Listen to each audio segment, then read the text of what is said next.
How do I know that's actually real? You can't measure it. You have no physical evidence to support your theory. I would rather do everything I can in the intervention world, whether it's getting him a tutor, right, and getting him, maybe a basketball coach and working on his diet. All of that are interventions, of course, to avoid the not good choice of medication. Every parent can try whatever they want. If you see your kid's confidence starting to flag, you must intervene. Welcome to the Learning Curve podcast, brought to you by Mishpacha magazine. We're raising children in a changing and challenging world. So let's tackle the important issues facing families today. I'm Rabbi Garfield, Manal of Yeshiva Torah Zemes in Houston, and I love talking about chinuch. I'm Rabbi Ari Schonfeld, Manal of Yeshiva Katana Manhattan, Rosh Meister of Beis Sipra Manhattan, Director of Camp Aish. I also love talking chinuch, and of course, a little bit of fishing. Join us as we answer your questions and discuss the topics that matter to parents the most. This season of The Learning Curve is sponsored by Israel Bookshop Publications. You know that moment when a child gets their very first chumash? That's not just a milestone. That's a memory that shapes a lifetime. And right now, heading into chumash party season, we're heading that way in Yeshiva Katana Manhattan, Moshe Gets a Chumash, a book from Israel Bookshop Publications, is the gift. Oversized, fully laminated, stunning, but more than that. It's a collection of powerful, beautifully written stories, some from Chazal, some contemporary, all capturing the excitement of those first precious steps in Torah. And there's nothing else like it. Pair it with its companion, Once Upon a Sitter, and you've got a complete, meaningful gift set that kids and parents will actually remember. And if you're looking for depth, real powerful Torah depth, the Rav Sternbach Chumash series, this on Vayikra, now spanning Bereshis through Bamidbar, is a best of the best collection of Divrei Torah and Halacha from one of the generation's leading Gedolim. Also, the brand new Moments of Kedusha with Rav Moshe Sternbach, compiled by his grandson and Gabbai, Rav David Sternbach. It's not a biography. It's a window into the Rav's home. His hanhagas, real stories, rare photos, firsthand, verified a living glimpse into greatness. And finally, for something practical, relatable, and perfect for the Shabbos table, What's the Halacha, Volume 2, by Reb Zev Smith on Bamidbar and Devarim. Each piece starts with real-life questions and ends with clear, practical takeaways you can actually use and say over. So whether you're buying for a special 5-year-old entering the world of Torah, or for yourself, Israel Bookshop Publication has something for you. Visit israelbookshoppublications.com or find their titles wherever quality Jewish books are sold. Bruchim Habayim, and welcome back to episode 14 of season 3, the second to last. I was going to say, how many do we have? 15? I think 15. The next one is the live event. Yeah, tell us more about that so our listeners could participate. On May 17th, I'm sure our listeners have seen it in Mishpacha magazine, so they don't really need us. But in case you're one of the 4 people that don't get a subscription to Mishpacha magazine, so I think May 17th is our live event at 8 o'clock at night. It's a Zoom link, and it will be all around Jewish social media, which means WhatsApp statuses. You did this once before, right? What's the format? Remind me. The format is that we have parents who join us on a live Zoom. Some people send in questions beforehand. We talk live. So we can't even scheme and conspire beforehand. And then we obviously post that as a podcast. Right, cool. But so some people are like watching the Zoom live and other people have pre-sent things. Correct. And people live who are embarrassed to speak. Right, they write it to us. Voice right, or their face, or they write in questions. It gets very exciting. But awesome.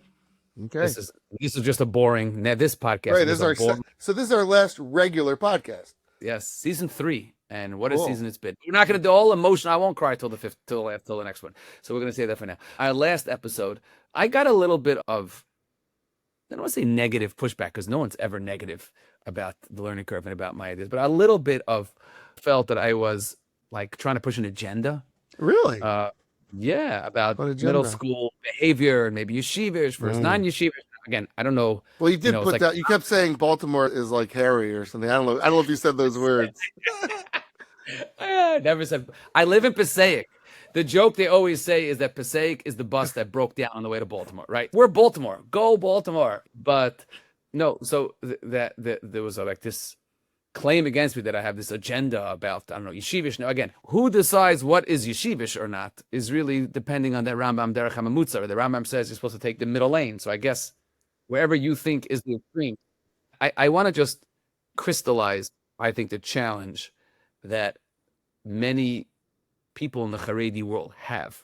And it's a challenge. And is that for good reason, and we'll discuss that maybe in the first question, the perfect segue. For good reason, there is a need to be mevatel and to nullify and to ridicule and put down, a large components of secular society because of the fear of it creeping into our society and our culture and it having very negative impacts on us. And the larger we get as a society, as a frum Orthodox society, the more freedom we have to almost be our own inner culture, like the Chassidim have done to a large extent.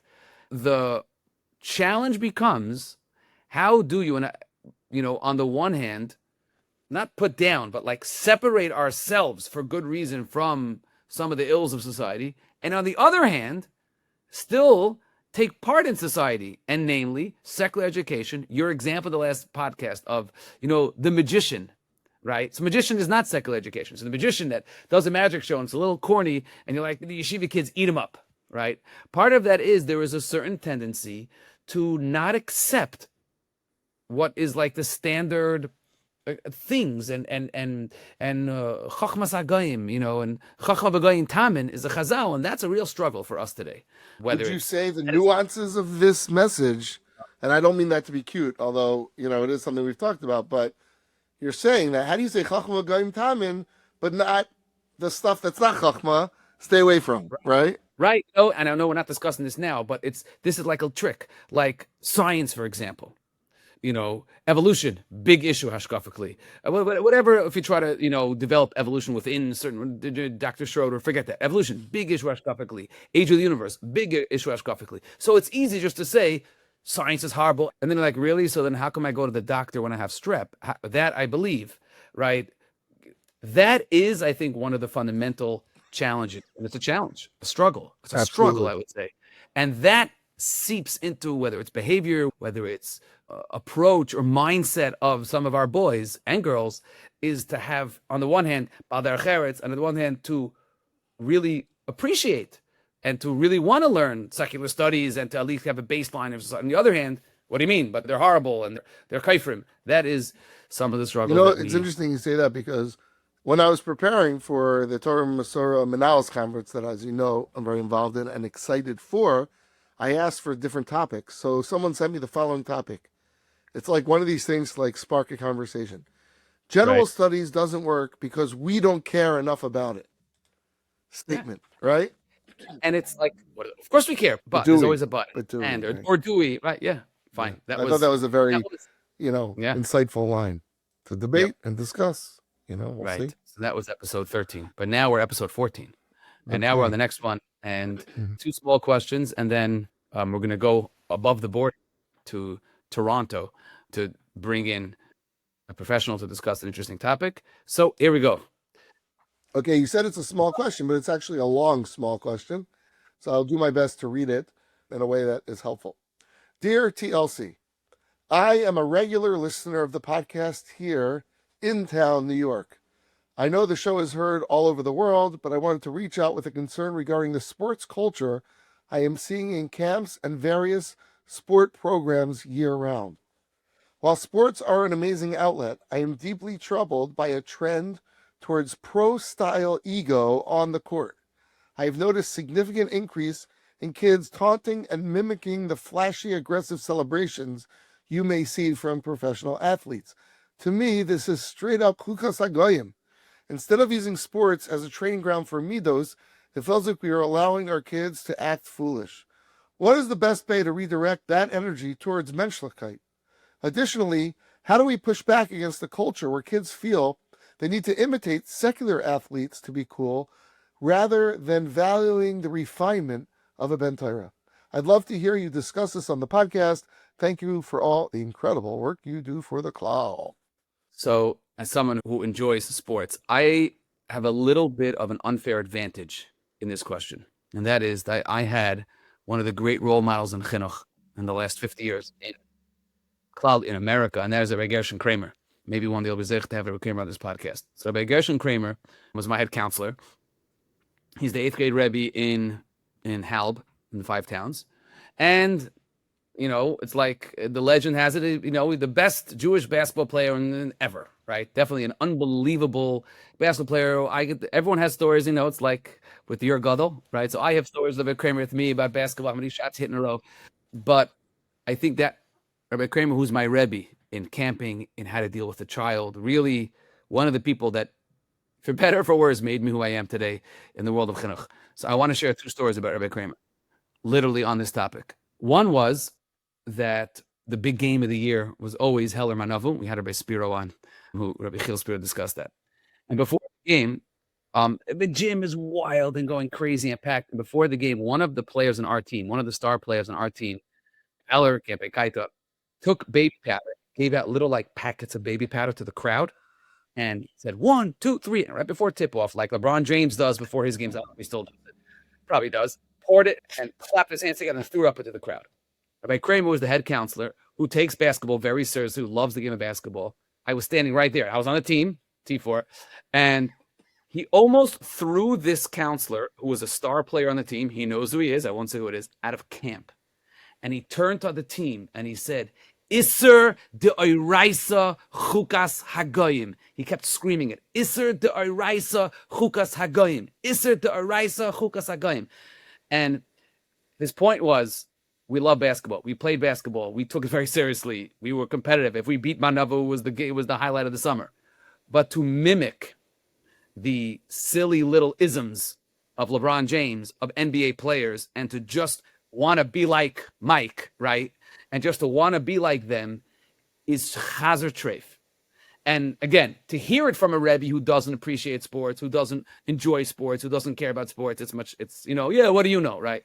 But Rabbi Gershon Kramer, who was the coach of the basketball team, who was always the best player in the basketball team, this happened 20 years ago, and it was such a moment, wow, of delineating and separating, enjoying athletics, and enjoying the outlet of athletics, and competition, and self-esteem, and camaraderie, and not letting it overstep the line. Do you see this trend that the writer is talking about? Like in camp or whatever? Yeah, it's a real challenge. In camp, because I'm a Talmud of Rabbi Kramer, I get very, frustrated, upset when they will mimic, the NBA players. So they have this thing when they hit a 3-pointer, they go like this with their hand, whatever they do, right? And I will, whenever a kid does it, you say, a 5th grader. No, I don't know. This was also, remember, this was done by Rabin from a staff. I'll call them over, and this is my line. My line generally is, when you hit a 3-pointer, that's enough. When you try to be cool and mimic LeBron James, let's say, right, and mimic the player, you're just showing how uncool you are. There's nothing less cool than trying to copy the NBA player, the football player. Part of the answer is that with the advent of the internet and, and social media, even though our kids, Baruch Hashem, don't have it, but they have their parents' phone and they're watching highlights, and the highlights are just the celebrations. This is a real challenge. I know they're into sneakers. I want to get to your thing, but they're into, every player has their sneakers. I don't know what they are today. Yeah, right. But do you think that's a problem? Like that your kid I want whatever, Michael Jordan sneakers? For some reason, sneakers bother me less. It bothers me the midas bother me. I don't mind so much buying a pair of sneakers because everyone basically every sneaker is someone. But the midas on the court, though, when you hit a shot and you like whatever the mimicking and the copying, the midas on the court really bother me. I have an unfair advantage because of Gershon Kramer, who was the best basketball player I ever saw in my life. Listen to the story, and it will end. And this is my end. This at his son Rabbi Hananya Kramer, who's a Manal on Cherry Hill, a very dear friend of mine. At his Sheva Brachas, Rabbi Yaakov Bienenfeld, who was one of the head staff members in camp, a Rav in Harrison, New York, he said over the following story. He said, I was speaking, I think it was in Columbia, in some college, like to the Jewish corporation, the Hillel of that college. And I was describing what it means to be a Jew on the basketball court. And I was describing, he said, this rabbi of mine, this friend of mine, Rabbi Gershon Kramer, legendary stories of his midos on the court. And a Jew is a Jew wherever he goes. He said, I finished my speech. A guy comes over to me I never met before. And he says, Rabbi, that Rabbi Kramer that you discussed, does he have a son that lives in Miami, Florida? And he says, whoa, yes. Why?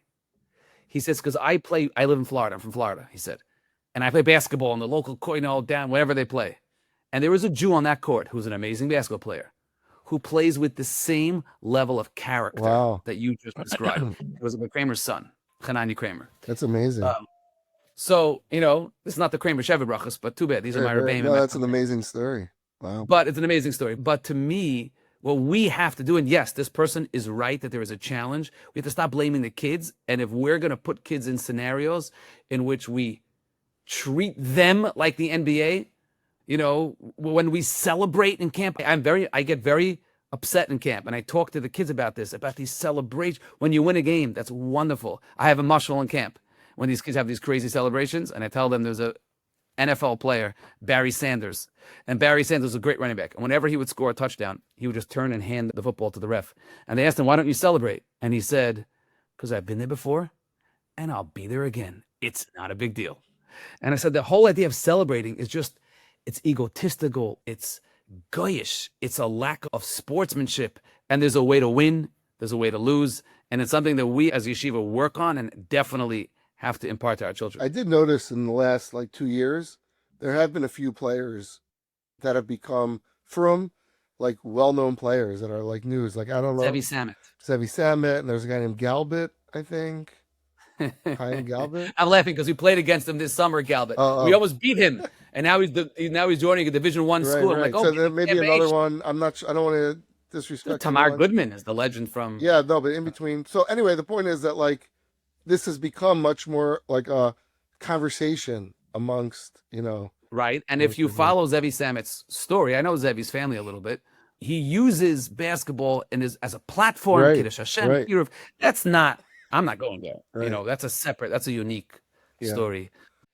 All right. Question number 2 is from me to you, Rabbi. Here we go. Dear TLC, we're moving to a new neighborhood next year, and I'm concerned about my 9-year-old's transition.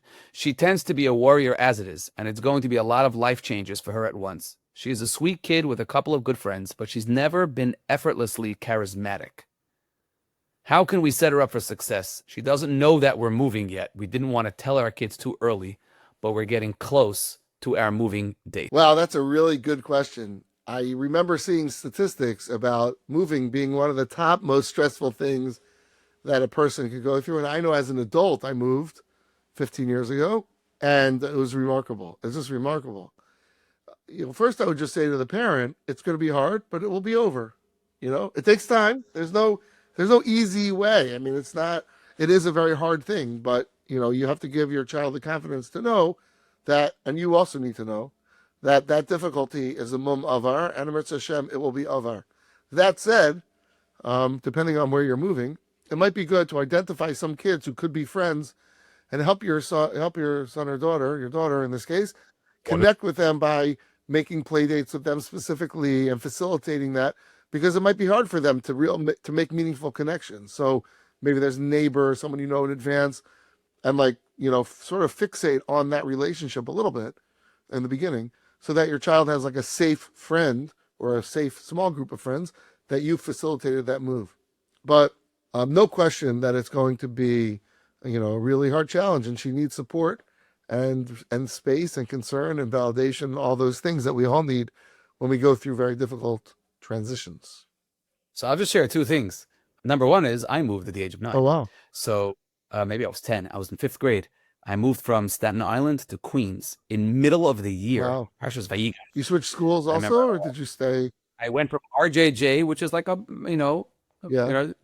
community school, let's say. Community school, to Hasidic run Mosid.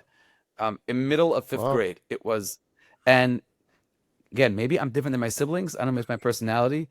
It didn't affect me. It didn't bother me. I moved from one day to the next, and in I went. Some of my siblings struggled, but so I personally, maybe just my personality, that kind of things, I'd let things go. So I had that. That being said, I will share without giving it too many details. It's not a secret. There's a family moving from my yeshiva out now, and they have a 9-year-old boy and a boy in pre-1A, and it's a hush of a family with superstar kids, regular, well-adjusted kids. And we have been helping them throughout this process, as everyone helped. My kids moving and setting him up and talking to the new yeshivas and getting them ready and talking to the boy. And I think that when I'm not so sure this parent is doing the right thing, not telling the kid until June, July, or I don't know, let the kid grieve a little bit that she's losing her friends. It's a move, as exactly what you said. That it's a mum over. It's something that it's part of life. If sometimes you move for a million reasons. I do think though that when you allow the kid in the process, I don't mean in contract signing of the houses and picking houses, but at a certain point, and now we're at that time of year, talk to your daughter, talk to your son, who's 9 years old, is 10 years old, validate that it's going to be hard. Of all the basic parenting tricks, nothing fancy. When you choose a new school, make sure the school's ready for a kid. It's going to be hard in September. But as you said, plenty of people have moved. And then he'll make new friends, and she'll make, and our family that's leaving from yeshiva, selfishly, we're devastated because it's an awesome family with an awesome kid. And I told them, listen, I moved, you're going to be great, and they'll be just fine. Just be there for them. Wonderful. Okay, now we're going to go to our spotlight question. It's now our pleasure to welcome to the Learning Curve Dr. Meir Grunfeld from Toronto, Canada, from above the border. And Dr. Grunfeld, who went through the regular yeshiva system and then went to medical school and became a doctor and runs a clinic in Toronto, a few clinics actually, in a few different very important parts that help the Frum community. But for us, for the Learning Curve, as a clinic that cogent healthcare that deals with pediatric behavior, which is what we do in Chinuch. We deal with pediatric behavior. Well said. So Dr. Grunfeld, a very well-respected doctor, clinician in the Toronto area. His father is a very well-respected mechanech in Passaic, Rabbi Grunfeld in Yeshivish Passaic. So he comes from a family that really cares about Klal Yisrael. And I know the fact that he's a doctor in Toronto, Rabbi Garfield, really means he's in Chinuch, right? Because it's basically, the pay is the same. If you're in medicine in Canada, Bruchim Abayim, Dr. Grunfeld, thank you for joining. Thank you. My mother is the only Jewish mother in the world who, when I told her I'm going to med school, she was disappointed. She's like, does that mean you're not going to be a Rebbe? They got over it, and here we are today. So we're going to ask you a question as a springboard. But before we do that, I just had one question about what you do in your bio, which is, you mentioned you went through you have a family, like a medical degree in family medicine, but you have a behavioral clinic for children behavioral health. I wonder, wouldn't that be something a psychiatrist would normally do? Or where's the line between when one would go to a child psychiatrist versus when one would go to someone like yourself? It's a fair question. For most family doctors, you're going to find there's a couple of areas of expertise. The area they're interested, and therefore they're very knowledgeable in those areas. There's going to be a couple of areas where they don't know much. So as soon as the guy walks in and says blank, they just refer off. And then a whole bunch of areas of middle of the road. Almost like your shul rav, they're going to have the areas of halacha that they're highly knowledgeable in, and maybe it's going to be Shabbos and Basar B'chalav, because they're the two most common things. And at what point do you go to a posek? What point do you go to your rav? I'm not sure I'll exactly answer that question. But I originally went into medicine. I thought I was going to do developmental and behavioral pediatrics, and then I got bored of the paperwork, may or may not have a titch of the ADHD, and I ended up in family medicine where you could do whatever you want, and here I am today. So why would someone go to you versus a child psychiatrist? Because I have an area of expertise and a reputation regarding behavior. But you're really doing the same. Are you doing the same kind of work?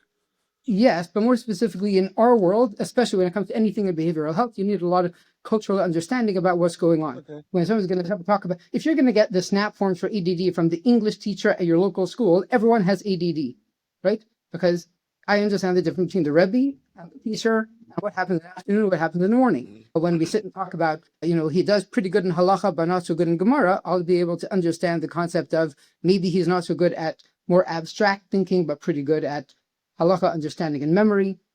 There's a lot of cultural understanding that comes. He's like an insider. You're an insider, and therefore that gives you a unique ability. What I'm getting at, and I think you're answering it, Dr. Grunfeld, is I know as a principal, if I have a student who has a complex behavioral challenge, I don't want them going to the pediatrician because the pediatrician knows how to medicate, very basic, and they have one or two things they'll do. Oh, I'll just get a prescription from my pediatrician. Like, I want them to go to a child psychiatrist and get the proper medication that's properly managed. So it sounds like what you're saying is even though your training was more similar to a typical pediatrician, you've put a lot of focus, energy, effort, and developed yourself to the point that you have that expertise. Is that right? Yes, and also I ended up doing a lot of training in developmental and behavioral pediatrics because I thought I was going to do that before I decided to stick with family. Wonderful. I just want to speak that out for other people listening that you're a bit of a unique general practitioner. Most general practitioners might be general practitioners. You're a specialist, in a way. So. Yeah, and yes. Okay. Canada is also a little bit unique in this way that I'm essentially given the freedom over here to do whatever I want. I can write prescriptions for chemotherapy and no one will say boo. It's probably not a good idea to write chemotherapy, but... Is that a Toronto thing, you mean? Canadian, yeah. Okay. Canadian. All right, so here's the question to start us off. Dear TLC, our 7-year-old son is bright and curious, but he struggles to stay focused and manage frustrations both at home and in school. His Rebbe has suggested we, quote-unquote, look into ADHD. While we're wary of quickly labeling or medicating him, how can we support him in a way that's healthy for his growth without rushing into any decisions we might regret? I think before we get into this specific kid, I wonder if it may be worth just discussing what is ADHD. Once we understand what ADHD is, I think we can get a little bit more into the details of the labeling, the medicating, and all of that. Fair enough? Yes. Okay, so what is ADHD? Let's try to understand it a little bit, right? ADHD is a problem of impulsivity. What does problem impulsivity mean? My mind is always racing, running, moving, doing, thinking. The mind is always running, right? Now, the mind is everything. So everything is moving, coming, going, doing. This is going to affect 3 primary buckets, right? It's going to affect my attention, my mood, and my body. So let's go through that a little bit, right? If my mind is always racing, so that's going to affect my attention for this reason. So, let's say something is, I'm sitting in the classroom. The Rebbe talking is an audio impulse that's coming my way. My brain is always on, thinking and accepting everything in, right? I cannot regulate or temper any impulse that's coming my way. Rebbe is talking. I hear the Rebbe talking, that's an audio impulse, and I'm listening to Rebbe. Oh, very interesting. But then out of the corner of my eye, there's this audio visual impulse maybe coming because the principal is walking by the door. Oh, so that's very that grabs my attention. And then I have the sensory input from my stomach where I feel, oh, I'm a little hungry because I forgot to eat breakfast because I was in the middle of getting dressed and my mommy was yelling at me. So then I'm like, oh, I really want to eat a bigger breakfast. And then I hear behind me this visual, this audio impulse, maybe someone's passing a note and I turn around and that's grabbing my attention. And then, oh, wait, Rebbe is still talking and I'm back to Rebbe. Right? So it's almost a problem of, it's not so much a problem of too little attention. To some degree, it's a problem of too much attention. I'm paying attention to everything because everything is always going, right? Now, I do want to make an interesting point when we talk about this attention problem of whenever we think about a Rebbe talking or information, there's always going to be 3 levels of classes, right? It means, because everyone always asks, what do you mean? My kid could focus on a movie. Everyone could focus on a movie. So how in the world you think he can't pay attention? How does that work? And the answer is, there are 3 areas of interest, Everyone can pay attention to a movie. Now, if let's say you have some guy who's droning on and on in French about Egyptian hieroglyphics, no one could pay attention. It doesn't mean he's ADD. It just means that the guy is boring, right? So whenever we're thinking about Dr. Grunfeld, just to pause. We're 3 minutes into this conversation. You are not boring. So continue. Not boring. Okay, got it. So, so now we have, whenever you want to assess ADHD, it's always a question of the middle level. So a regular kid, look, I'm sitting in the class, I'm here anyway. Do I want to be out in the field playing baseball? Of course I want to be. But I'm here, and the Rebbe is kind of interesting, so I pay attention. So with ADD, the mind is always racing. I'm just so easily distracted that I don't end up keeping my attention. That make sense? Yes. Yes. Okay. So now, there is also another point to be made. There's also an impulsivity of attention is that they can hyper-focus on things. So they're always going to come and say, but my kid at home could really focus on a book, could really focus on his Lego, could really focus on this and this. And the answer to that is it's the exact same problem of I cannot regulate or temper any impulse that comes into me. So I'll explain this. So, when you go to sleep at night, even if going to sleep, and there's a little baby down the hall who's sleeping. Now, in the middle of the night, the baby starts fetching, right? So Tati sleeps right through it, and mommy wakes up, right? Yes. How in the world did mommy wake up? I mean, she was so tired when she went to bed. The answer is because when mommy went to sleep, she realized there's a baby down the hall. So even though her impulse, her desire is, I want to go to sleep fully, she stays up a little bit because I know I have a baby down the hall, right? So her impulse is to go in all the way to sleep, and yet she tempers and regulates the impulse and stays a little bit up. Her ear is a little bit open. On the other hand, someone who is impulsive, every impulse comes in and I take it all the way in. I give every impulse all the attention it does not deserve. So then I want to be involved in I'm middle reading. I'm really into this. You leave nothing left out here. I'm calling your name. You hear nothing. You're in. You're all the way in. The impulse took you all the way in, and the ears you're hyper interested in. Because again, you cannot regulate or temper any impulses coming in. So the same problem on the middle level of interest makes you hyper distractible. Anything can grab my attention. But the areas that I'm really interested in, I hyper focus on. To summarize, maybe for people like me that, first of all, have no idea what you're talking about in ADHD, but is it that basically there's a lack of ability to regulate your impulse, and therefore sometimes you'll focus on nothing, and other times you'll focus hyper on one thing. Great. Because you don't have the ability to be just balanced in picking and choosing what is appropriate, almost? Exactly correct. Is there any measurement for this? Like, could they see this on a CAT scan, brain scan or something where you see? No. Maybe you're just making this up. Like, you just made this up. How do I know that's actually real? You can't measure it. You have no physical evidence to support your theory. Physical evidence, no. But sit in a classroom, watch a kid with ADD, and tell me you have no evidence.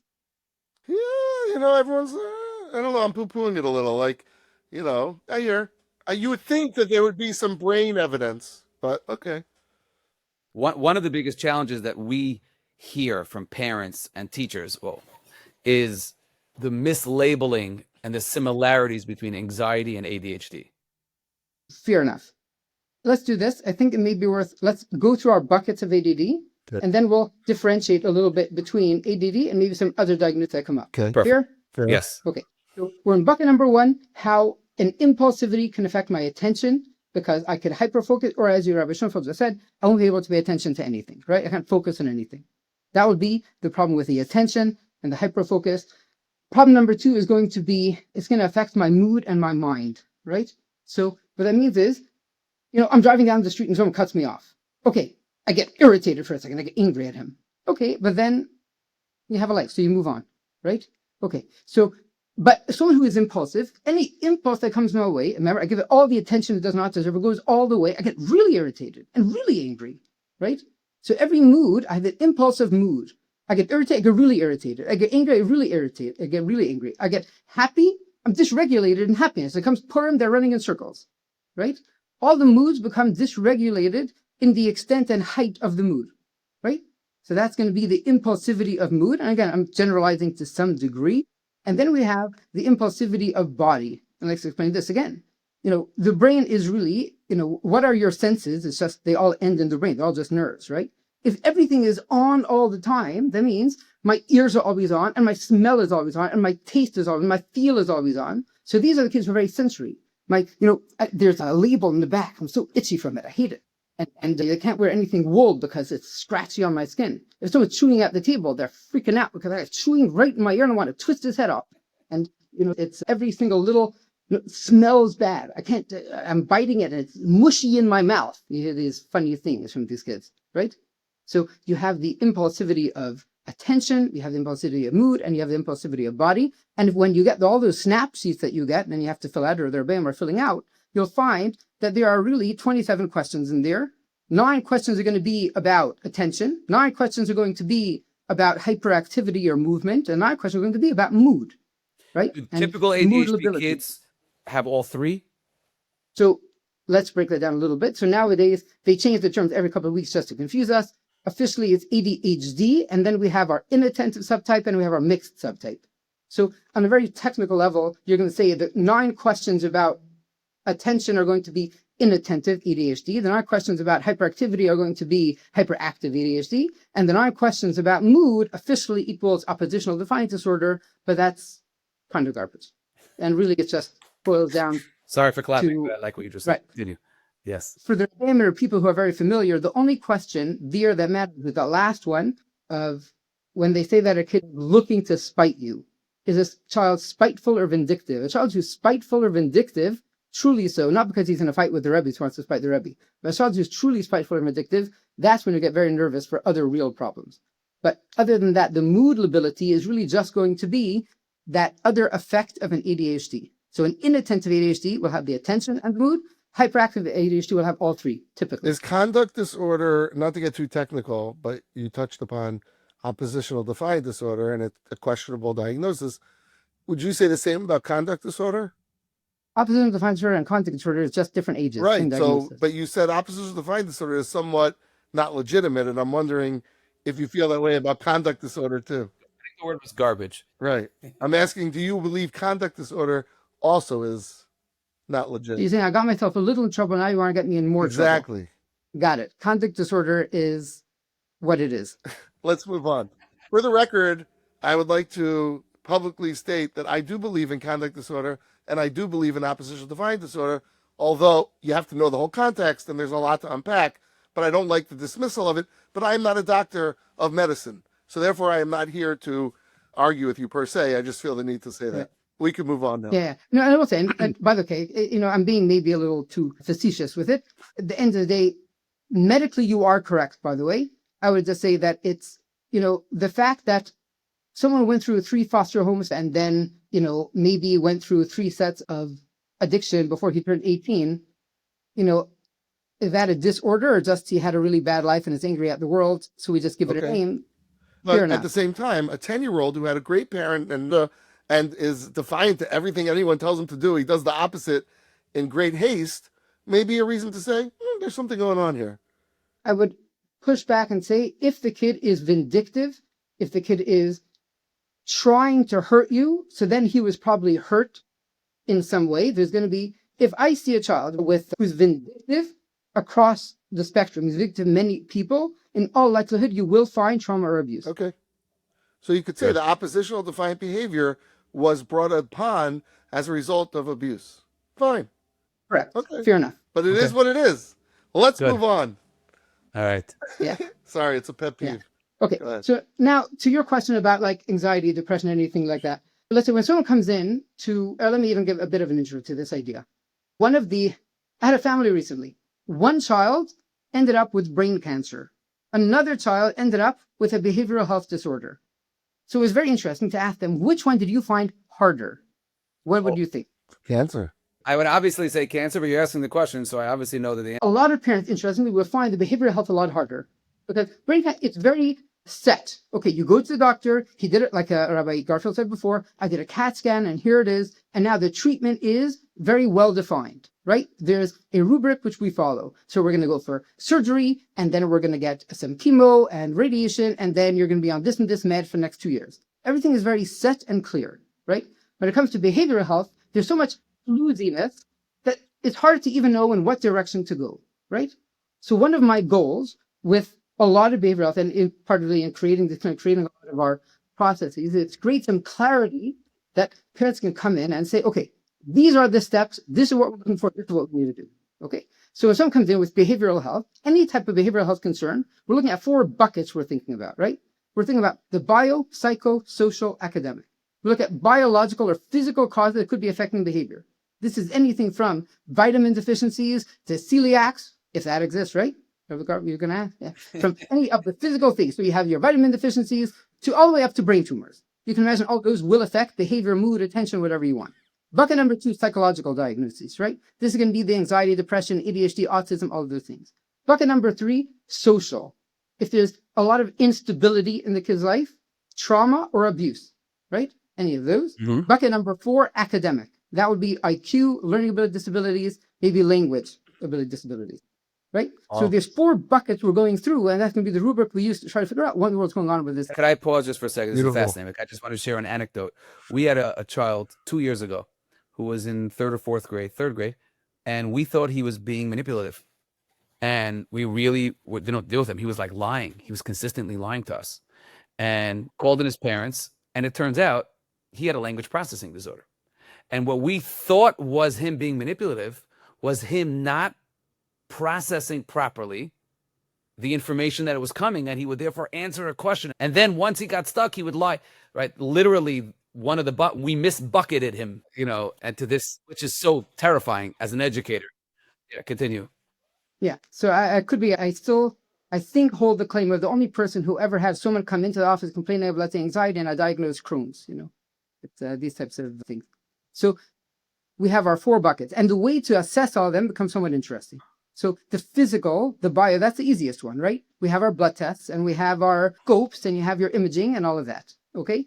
Bucket number 4, the academic, is also somewhat, this is where we have the psych ed assessment. And this is where there's some confusion when it comes to psychoeducational assessment. They think that it assesses for their autism and ADD. That's not what the psychoeducational assessments are for. Psychoeducational assessment, a full psych ed has 3 parts.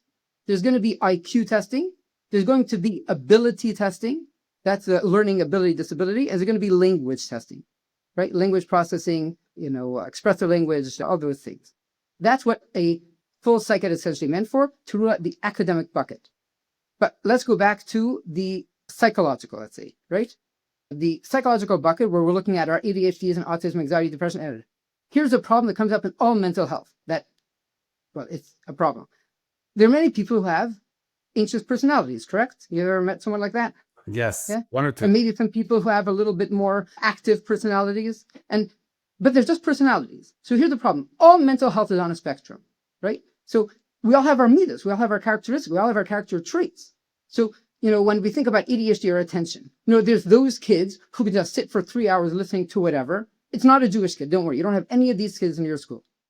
The point is, everything is all right. So you can have the kids with attention. I could just sit there and listen to some guy droning on and on for an hour and a half. And then you're going to have the kids who, you got to keep me entertained, or in 2 minutes I'm out, right? Where do we go from, and anxiety, same thing, by the way. So some people are just very relaxed and chilled. Some people are more anxious personality. Some people get really anxious. Where do you go from anxious personality to anxiety disorder? Where's the line? Amazing question. By the way, and I think that is the question that every parent who's listening to this is wondering, because, labels, shidduchim, or just medication. I know all of things. No one wants to medicate unless they are supposed to. Like if your son has strep, you got to give him strep. But you're not going to give your son amoxicillin because he has a virus or because he has a sore throat. So this question of personality, character, midos, versus disorder, versus condition is it's why you're here. Okay. So here's the problem. I'm going to disappoint you. There's no great answer to that question, right? Okay. So let's say mathematically, open your textbook, it's going to say if you're 2 standard deviations from the normal, right? Top and bottom, 2%. Okay. But here's an interesting problem. A lot of people, I've heard this concept a lot, that people say the non-Jewish schools are really academic. Our schools aren't so academic. Nothing could be further from the truth. Nothing, right? Think about your classic 9th grade yeshiva kid. Your public school kid is up. What time school start? 9:30? They're done by what? 3:30 p.m.? Right. Okay. Our kids are up by 7:30 a.m. for Shacharis. They're coming back after their 9:45 Maariv, and they have to learn all this in at least 2 languages, right? Our schools are 1 full standard deviation above a public school. It means someone who's getting a 50 in our schools would be getting a 70 in public school, right? So we have very high academic standards in all our schools. More than that, by the way, again, this is very, the average Jewish IQ is around 115, the average American IQ is around 100. Means our schools run at very high levels. So let's say you take the top 2%, we just said, top 2% of not being able to pay attention equals ADHD, let's say. What about the guy in the 97th percentile? How is he doing? You think he's being successful? Is he learning? Is he getting the information? Is he feeling good about himself? Is he feeling I'm able to do this and I'm going to thrive in the yeshiva? Right. Well, not great. So it's a bit of a random cutoff to say, okay, the top 2%. So let's ignore that one for a minute. So there's another answer. So what do we do? Why don't you use a functional diagnosis? There's another approach that says, okay, is it affecting function? So you'll see every diagnosis of every behavioral health is always going to be, it has to be an affecting function. Now, but affecting function is also a subjective matter, right? You go to, let's say, a much more modern Orthodox school. My kid got a 98 today. Means it's affecting function. You should have gotten 100. You go to a nice Yeshivish school. He got a 52. He's doing great. It's 2 points more than necessary, right? So it's a bit subjective. What does it mean affecting function? Some people say affecting function means he can't do the things he needs to do. What are the things he needs to do? In our world, he needs to go to Shabbos. He needs to know how to read Gemara. He needs to. So that too becomes a little bit problematic. So I'm going to go out on a limb here, and I'll give you the answer that I use in my clinic, right? At what point do we need to consider medication? It boils down to one thing and one thing only: confidence of the kid, right? Explain. Is he maintaining confidence that he can do well? Self-esteem? Right. Confidence is another word for self-esteem? Yes. So this is the one. Let's talk about your classic ADHD kid, just because we're focusing on ADHD, but you can say the same thing about anxiety or anything else. Your classic ADHD kid, right? He wakes up in the morning and his mother woke him 3 times already. And then he gets up and he's getting distracted, so he's running around trying to get his clothes while his mother's yelling at him downstairs, right? He runs downstairs with his shirt untucked and one shoe on, and he missed breakfast. He has to run out to carpool. It's a very tzuflagen. He gets into school, and now the Rebbe keeps telling him, sit down, buddy, sit down, sit down. And he also doesn't know what in the world is flying. He goes out by recess, and now he's getting into fights with all the other kids because he lost the game and wants to try to ruin the whole game because he got all riled up over there. Do right? you work? Are you a Rebbe in my yeshiva? How do you? Okay, then he goes to English and obviously got expelled, right, or kicked out already halfway through, and he's sitting in one of your offices. And then he comes home in the evening. He's fighting with his siblings. Tati is yelling at him. Mommy is spending way too much time with him. And now it's the end of a random Tuesday, right? Tomorrow, rinse and repeat, and rinse and repeat. So now here's the beautiful thing. Every 5-year-old you know, when you go to 5-year-olds, who loves you? Mommy loves you, and Tati loves you, and Baba loves you, and everyone loves you, right? They're so full of confidence. They believe in themselves so much. Well, why wouldn't someone love me? Around the age of 7, they're going to start realizing something isn't going over here. I can't maintain my friendships. I'm fighting with everyone. I don't seem to know what's going on.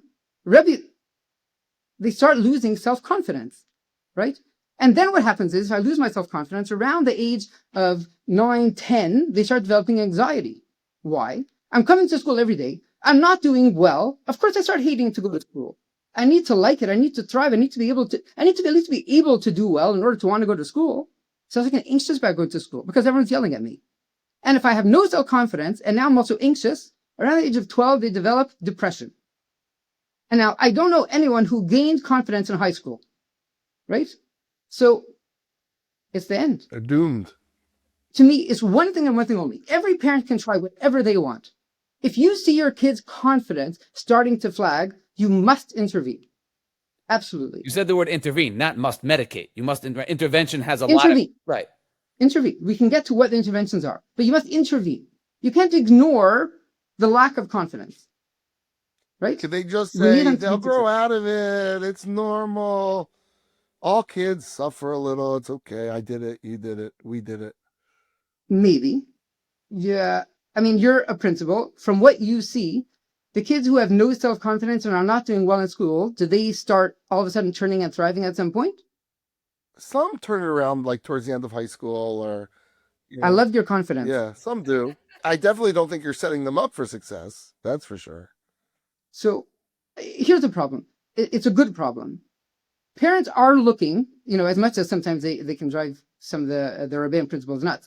Most parents are looking out for their kids. They are trying to do what they perceive as best for their kids, right? So it's not like it's just trying to be oppositional. Parents are just, I don't want to medicate. It's a good thing not to medicate. We should point out, medication is not a good thing. Why not? Because everything has side effects. Everything costs money. Remember getting those calls? I don't know if you guys used to get the calls for the free condo in Miami. I didn't get that call, but sounds like a good call to get.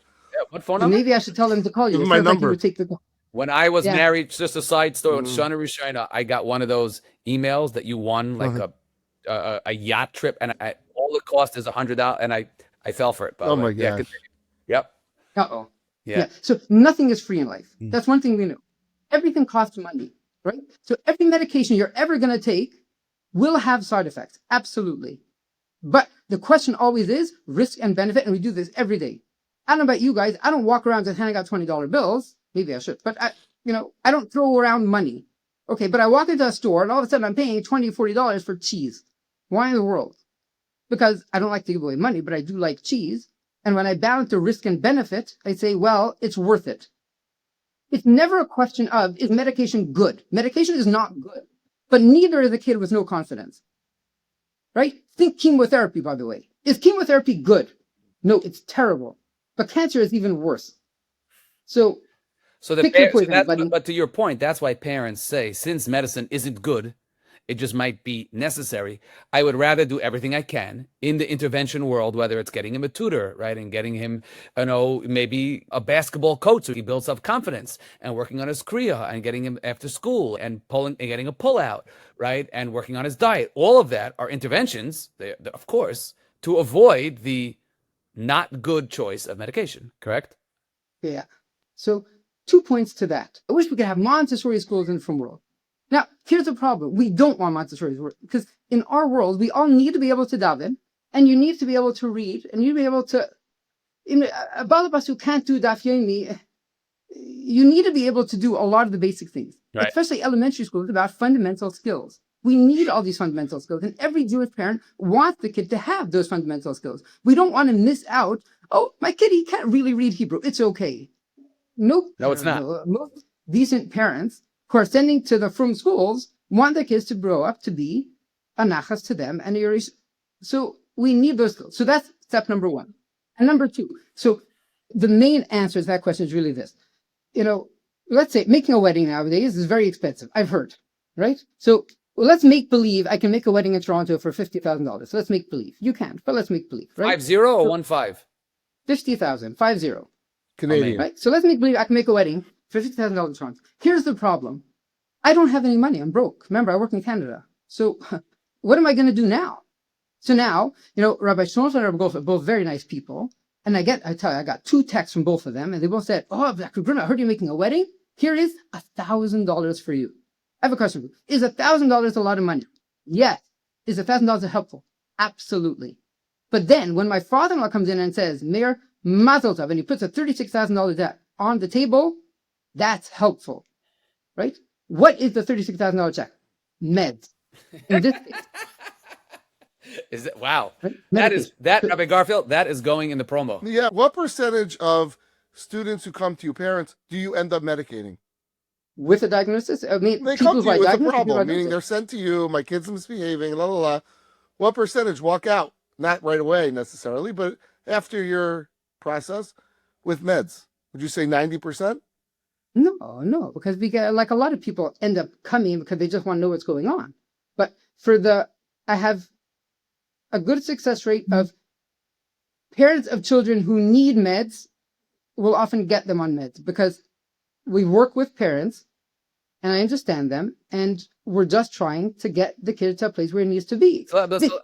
So what is the answer to that? What percentage of people that come through the door of the Cogent Healthcare Clinic end up being medicated? I guess the question maybe is not almost about you, but about our society. Like, what percentage of people who are coming and are afraid of their child really have a child that needs medication? The ones who are coming for behavioral complaints, usually there's something to it. I don't know, 60, 80, 70, 80. I never, right. A relatively high percentage end up with something. I mean, or because we also have a different problem, by the way, of, let's say, even the kid, here's an interesting point, type of kid. A kid who comes in, we did, let's say, the academic testing, right? And the IQ is a little low. What do you do with a kid like that? How can I make this kid feel successful in a school which he is truly the bottom of the class? Medicate him. Yeah, I'm not sure that works this for is an IQ. interesting question. This is interesting. It's a real challenge. It's a real challenge in our yeshiva. Yeah. So Basi la'oirer, I'm not coming to Paskin, and this is machlokes, by the way, between a bunch of the Rosh Yeshiva. Let's say I'm not sure if I should say that You can say that. heard that Rabbi Elephant has said publicly that a kid who's struggling, get him Adderall. Because if we'll make him feel successful, he'll be successful. I've heard that. And by the way, especially nowadays, the world is it appears so fun. There's so many things out there to distract us, right? So what's going to keep someone in yeshiva and involved? I mean, we all like what we're good at, right? This is success breeds success. If we're good at it and we're doing well, we enjoy it. The thing you're not good at, how long do you want them to sit in yeshiva doing all the things they're not good at and not enjoying and not being successful? It's not going to last that long. Right. So to some degree, you can argue, do what you need to do to get the kids to a point of success. So there is an argument to be made. I can take this kid with a lower IQ. I can't fix his IQ. There's no fix for his IQ.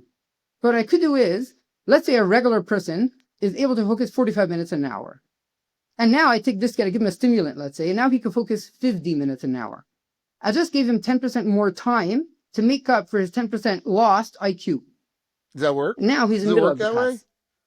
It works for everyone. It's coffee. It's a No, but I medical grade wonder coffee. if it works that way. Meaning, if you can't add 5 digits together, it's not because you can't focus. It's because your brain can't, keep that kind of high, sophisticated processes. When you're dealing with an IQ of 80, correct. I mean, even the military won't take someone with an IQ of 80. But we're talking about Okay, Nebuch 100, 105 Nebuch. Nebuch. Yeah. Wow. All right, this is really wonderful. One last thought, and we want to certainly let you finish if you have anything else that you wanted to say. I have many. Okay. Well, one last thing I wanted to say is to that parent that's skeptical, that's saying to themselves, I don't want to medicate my kid. They're going to get stuck on it for life, and it will lead them to a life of dysfunction, drug use. They'll be dependent. Whoa. Or shidduchim and stigma and labels. That's another and thing. The But I've and heard the side parents effects say, you spoke about. No, and the mood side effects that you spoke about, like that, for good reason. How do you talk that parent through when you, as a doctor, have reached the consensus that they should be medicated? How do you talk to that skeptic? What do you say to them? Okay, so a few points. Okay, so number one, so a parent comes in. You can always do this, by the way, with a kid who, I hesitate to say you should do this with a kid because especially when we talk to Rabbeim, we try to make sure you can't say a diagnosis, right? Rabbi always have to say what you see, you never say a diagnosis, but let's say here in the office. So I bring the kid in and we schmooze for a few minutes. And then at one point we start saying, and by the way, does your Rebbe like you? Oh yeah, I think my Rebbe likes me. Yeah, yeah. Do your friends like you? Yeah, my friends like me. And what do you think? You have a pretty good personality? Yeah. Okay. Does your Rebbe think you're smart? Now, let's say, especially if you have a good Rebbe. So usually, quite often, the kid says, yeah, my Rebbe thinks I'm smart. Okay. Do your friends think you're smart? I don't know. And do you think you're smart? And it gets quiet, right? And that's when we can say, how far are you going to take this? So you're going to have this kid who thinks he can't do anything, and he's coming apart, and he's 7.5 years old, right? What are you going to do? Therapy with this kid at 8? It's hard enough for me as an adult to try to change my midas. You're going to take a kid who's impulsive and gets angry really quickly. You're going to send him to a therapist who's going to tell him when you start getting angry, count to 10. I mean, I can hardly do it, right? Apparently I get angry a lot. I don't know. So it means therapy doesn't really work. Behavioral therapy, and I'll get more trouble for this, is it won't really work until around the age of 12. It means for an 8-year-old kid, let's give a better example, right? A Ferrari. It's getting cut, so you could keep going. Okay. why? Yeah? This is great. Why would it be cut? I mean, because play therapy is something that we suggest to so many. Let him finish his point. He didn't finish it. No, I don't mean to get cut. This is just fun. It's not going to get cut. Play therapy for ADHD? No. You're talking about specifically ADHD. ADHD. I'm talking about ADHD. Skills therapy for ADHD to help you manage your impulsivity. Right. Okay, good. No, I'm not an idiot. No. That might get cut. A little bit. Okay, back to the show. We have to wrap up soon, so okay, go ahead. So, let's even go back. Is ADHD a medical problem? I ask you. What do you say? No. My answer is no. No. It's a personality more than anything else. Right. Half the people successful in life, the ones who's running 4 businesses, the guy who's half the principles out there because you're managing 17 different things at once. More than 3/4 of the people on this meeting right now probably could be diagnosed with ADHD. Right here. And then, so you're running that. The guy who's learning 4 mistakes at once, in all likelihood, did an element of ADHD. It's a good thing, right? Your mind is racing. You have a lot of energy. You think uniquely. You can conquer the world. You have to have a high IQ to be able to manage a brain that's always processing everything. It's an absolute superpower. Here's the problem. I take a Ferrari, and I have to admit, I'm not a very good driver. So far, I've admitted that I have no money and I'm not a good driver, right? Okay, so now I'm not a good driver. I get into Ferrari, and I touch the pedal, boom, I just went through 4 lanes of traffic. I got into 17 car accidents, big problems. Is the problem me or the Ferrari? Wait, you. It's me. I don't know how to, I can't manage the car. What's happening is the car was driving me rather than me driving the car. If I learn how to drive the car, what am I driving? A Ferrari. It's $1 million car. You can conquer the world. You will beat everyone with it. Wow. Right? So this is what's going on over here. An 8-year-old is being controlled by his personality, and he's not big enough to manage it.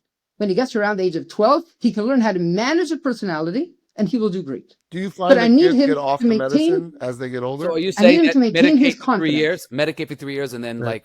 and then let's reassess?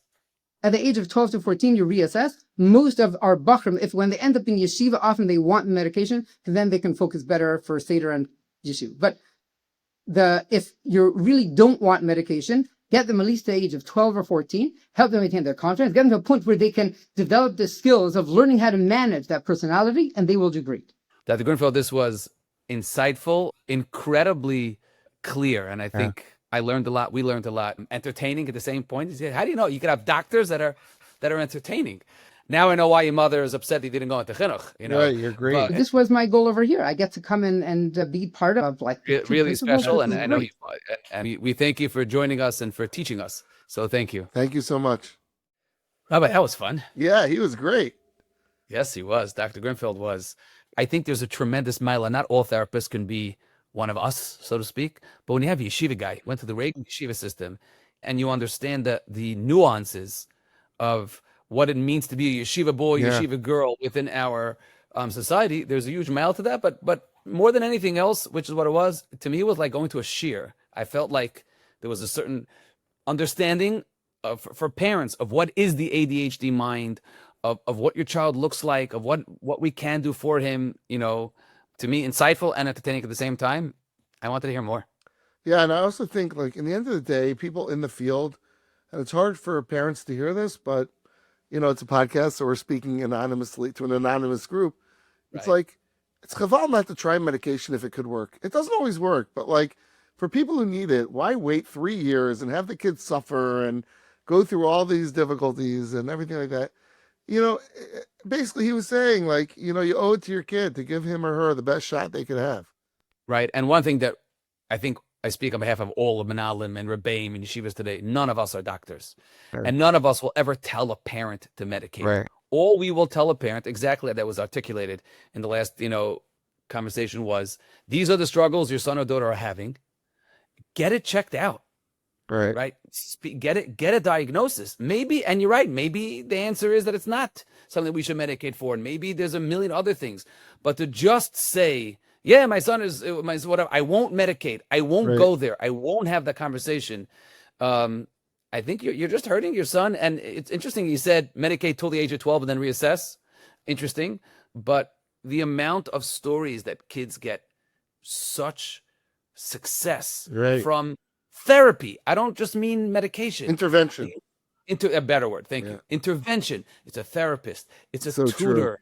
It's just learning at a new way to process, audio processing. All of a sudden, the kid learns how to create pictures in your mind. All of the world out there has incredible resources. Right. Don't be afraid. Your son's not getting, your daughter not getting married tomorrow. She's not coming back from seminary. We'll figure that out. And then, by the way, when they come back from seminary, every guy she's read to also went through the same thing. Right now, we want to get your daughter and your son to be the best they can be. Right. Don't Absolutely. be afraid of the journey. All right. Well, thank you for joining us, the Learning Curve podcast. Let's remember that episode 15 will be our live podcast, May 17th, 8 p.m. Eastern. You could submit questions in advance, if you'd like, through email at thelearningcurve@mishpacha.com or by calling our chinuch hotline number. Just made that up. 443-686-9339. That's 443-686-9339. We're going to be choosing some audio and written comments and questions that we've gotten, plus some live ones. It's going to be wild. It's gonna going to be be great. wild. Can't wait. All right. All the best, All right, everyone. see you then. Take care. See you then.